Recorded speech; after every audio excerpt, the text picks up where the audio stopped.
সম্ভবত আমি না করলে এই নামগুলো আর কেউ এখানে উচ্চারণ করবে না।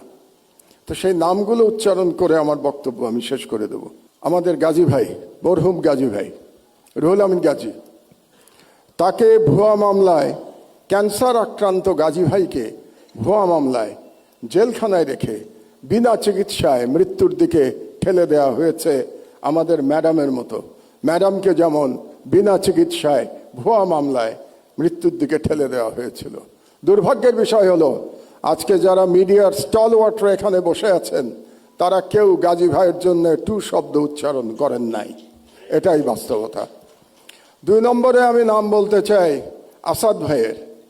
আসাদ ভাইকে আমাদের মধ্যে প্রবীণতম সম্পাদক, তাকে ছাত্রলীগের গুন্ডারা অফিসে ঢুকে দাড়ি ধরে নামিয়ে পুলিশের কাছে তুলে দিয়েছে এবং বছরের পর বছর তিনি জেলে থেকেছেন। তিনিও অসুস্থ, তার স্ত্রী মারা গেছেন, তিনি তার স্ত্রীর পাশে যে থাকতে পারেন নাই, কারণ জেল থেকে বেরোনোর পরেও তাকে পালিয়ে পালিয়ে থাকতে হয়েছিল। আসাদ ভাইয়ের জন্যে কোনো এলিট সম্পাদক আওয়াজ তোলেন নাই। এটাই বাস্তবতা। বাংলাদেশের সংবাদ মাধ্যমের বাস্তবতা ছিল 16 বছর। আমি নাম বলবো শফিক রহমান ভাইয়ের। শফিক ভাই আমার পাশে বসে আছেন। আমরা পাশাপাশি সেলে জেলে ছিলাম।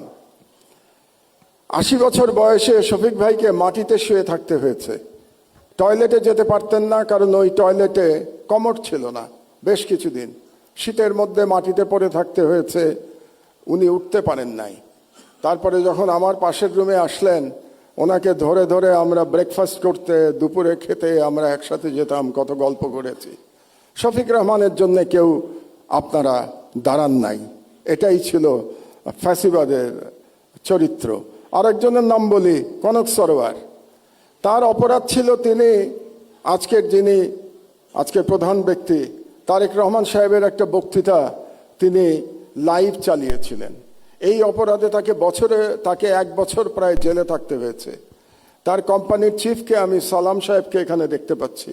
শুধু তাই না, তার বোনকে ভুয়া মামলায়, ড্রাগের মামলায় একজন মহিলাকে, একজন গৃহবধূকে মাসের পর মাস জেলে থাকতে হয়েছে।